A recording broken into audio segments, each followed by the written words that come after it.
இயேசு கிறிஸ்துவின் நாமத்தினால உங்களை வாழ்த்துக்கிறேன். இந்த நாளோட ஒரு ரோமர் 6ஆம் அதிகாரம் 23வது வசனம்.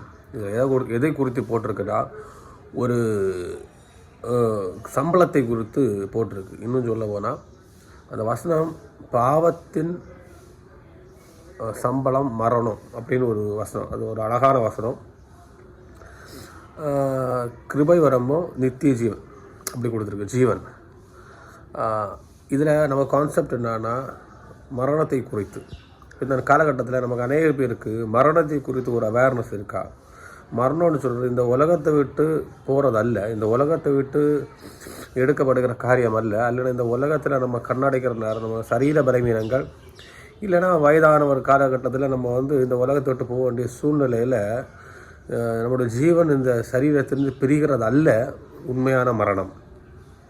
அது எல்லாருக்கும் நடக்குது, எல்லா உயிரினங்களுக்கும் நடக்கிறது. அது அல்ல ஒரு மரணம். ஏன்னா பழைய காலகட்டத்திலேயே தேவன் அழகாக ஆதம்கிட்ட சொல்லார், நீ சாப்பிடும் நாளிலே சாகவே சாவாய். அந்த சாகவே சாவாய்னு சொல்லிருக்கிற ஒரு மரணத்தை குறித்து தான் இந்த இடத்துல சொல்லியிருக்கு. நீ என்ன பாவத்தின் சம்பளம் மரணம். ஒருவன் பாவம் செய்கிறது என்றால் அதுக்கு அர்த்தம் என்னன்னா, தேவன் சொல்லுகிற காரியத்தை மீறி நடப்பது. இன்னும் சொல்ல போனால், தேவன் ஒரு காரியத்தை நமக்கு சொல்கிறாருன்னா அதை விசுவாசிக்காமல் நம்முடைய வாழ்க்கையை நகர்த்தி கொண்டு போயிட்டு ஒரு நாள் இந்த உலகத்தை விட்டு செல்லும் நாட்கள் வரும் பொழுது நமக்கு ஒரு மரணம் நடக்கும். அது என்ன மரணம்னு பார்த்தீங்கன்னா, ஆத்துமா மரணம். நம்மளோட ஆத்துமா தேவனே கிட்ட செல்லாமல் எங்கே போகணும்னு பார்த்தீங்கன்னா, நரகத்துக்கு நேராக செல்லுகிற ஒரு அனுபவம் தான் மரணம். இன்னும் சிம்பிளாக சொல்லி முடித்தா, பாவம் இருக்கிறவங்க, பாவத்தில் இருக்கிறவங்க, பாவத்திலேருந்து விடுபடாதவங்க எங்கே போய் விழுவாங்கன்னு பார்த்தீங்கன்னா, நரகத்தில் போய் விழுந்துருவாங்க. எரி நரகத்தில் போய். அந்த எரி நரகத்தில் போய் விழுறதுக்கு பேர் தான் மரணம் என்று குறிக்கப்படுகிறது. ரெண்டாம் மரணமாகிய அக்னி கடல். இந்த உலகத்தில் நடக்கிற காரியம் என்னன்னா சரீர மரணம். ஆனால் இந்த ரெண்டாம் மரணமாகிய அக்னி கடலில் போய் விழுவாங்கன்னு சொல்கிறதுக்கு காரணம், இந்த ரெண்டாம் மரணமாகிய அக்னி கடல் ஆத்துமாக்கி உள்ள ஒரு இடம். அதை தான் இதில் அழகாக சொல்லியிருக்கிறாரு. பாவத்தின் சம்பளம் மரணம். இப்போ எல்லாத்துக்கும் ஒரு சம்பளம் கொடுக்குறாங்க, நம்ம செய்கிற வேலைக்கு ஒரு சம்பளம். அப்போ இந்த பாவத்துக்கு நமக்கு கிடைக்கிற கூலி என்னன்னு பார்த்தீங்கன்னா மரணம். அப்போ பாவம் செய்யாமல் ஒரு ஆள் இந்த உலகத்தை விட்டு பாவம் செய்யாமல் இந்த உலகத்தை விட்டு போகும் பொழுது அவங்களுக்கு கிடைக்கிறது என்னது? நித்திய ஜீவன். அவன் பாவம் செய்யாமல் இருக்கிறாங்கன்னா அவங்களுக்கு கிருபை வரம் இருக்கணும். அதே அதிகாரத்தில் கீழே கொடுத்துருக்கு. தேவனுடைய கிருபை வரமோ நமக்கு ஜீவனை கொடுக்கறது. அப்போ தேவனுடைய கிருபை வரம். இன்னும் ஆழமாக சொல்ல போனால், அந்த பாவத்திலேருந்து ஒரு ஆள் விடுதலை பெற வேண்டும் என்றால் அவனுக்கு தேவனுடைய கிருபை இருக்கணும். அந்த தேவனுடைய கிருபைன்னு சொல்கிறது என்னன்னா, பாவத்திலேருந்து வெளியே தேவனோடு ஐக்கியமாக இருக்கிற ஒரு அனுபவம், வசனத்தின்படி ஜீவிக்கிற ஒரு அனுபவம். வசனத்தின் மூலியமாக உங்களுடைய கிருபை பெருகும்னு பைபிளில் கொடுத்து சொல்லப்பட்டிருக்கிறது.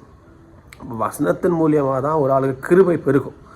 வசனத்தின்படி ஜீவிக்கிறவங்களுக்கு வாழ்க்கைக்குள்ளார் தான் ஜீவன் இருக்கிறது. ஏன்னா வசனம் ஜீவன் உள்ளது.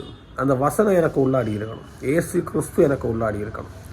அப்படி இருக்கிற அனுபவத்தில் தான் நம்ம என்ன சொல்ல முடியும்னா, நமக்குள்ளாடி ஜீவன் இருக்குது. இவங்க இப்படிப்பட்ட ஜீவனுடையவங்க இந்த உலகத்தை விட்டு மரிக்கும் பொழுது, சரீர மரணம் அடையும் பொழுது நம்ம எங்கே போயிருப்போம்னா நித்திய ராஜ்யத்தில் அவரோடு வாசம் செய்வோம்.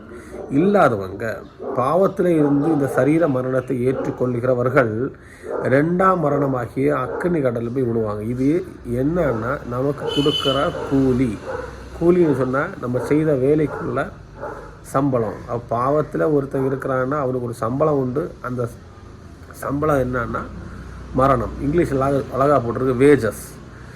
அப்போ அந்த வேஜஸ்ன்னு சொல்கிற நேரம் நமக்கு எல்லாம் தெரியும். நீ இப்படி செய்தால் உனக்கு இதுதான் கிடைக்கும்னு உள்ளது நமக்கு தெரியும் இல்லையா? தெரிஞ்சிருந்தும் நம்ம செய்கிற நேரம் கண்டிப்பாக அது நம்ம வாழ்க்கையில் பிரதிபலிக்கும். அதில் ரொம்ப அவேர்னஸாக இருங்க. ஏன்னா நம்ம கிறிஸ்டியன்ஸாக இருக்கிறவங்க கூட கண்டிப்பாக என்ன பண்ணுவாங்கன்னா பாவத்திலே தான் இருப்பாங்க, வெளியே வர மாட்டாங்க. ஏன்னா நம்ம போதனைகளாக இருந்தாலும் சரி தான், நம்ம கேட்கிற காரியங்கள் எல்லாம் பாவத்தை குறித்து கண்டித்து உணர்த்துகிற ஒரு மெசேஜ் கேட்காம இருந்தால், பரிசுத்த ஆவியானவர் உள்ளாடி இல்லாமல் இருந்தால், ரட்சிப்பின் வஸ்திரம் நமக்கு உள்ளாடி இல்லாமல் இருந்தால் நம்ம எங்கே போய் விழுந்துருவோம்னா ஆட்டோமேட்டிக்காக பாவத்திலே இருப்போம். நமக்கு இந்த நாட்கள், குறிக்கப்பட்ட நாள்கள் இந்த உலகத்திலேருந்து நம்ம எடுத்துக்கொள்ளப்படும் பொழுது நம்ம போய் விழுற இடம் எங்கே? அக்கினி கடலில் போய் விழுந்துருவோம். 2ஆம் மரணமாகிய அக்கினி கடல். அது பயங்கர கொடூரமானது. இது இன்னொரு நாள் நான் கண்டிப்பாக பாவம்னா என்னன்னு சொல்லிக் கொடுக்குறேன். என்னால் முடிஞ்ச அளவு சொல்லிக் கொடுக்குறேன். தேவன் இந்த நாட்கள் உங்களை ஆசீர்வதிப்பாராக. யாருமே பாவத்தின் சம்பளத்தை வாங்காதீங்க. ஆமென்.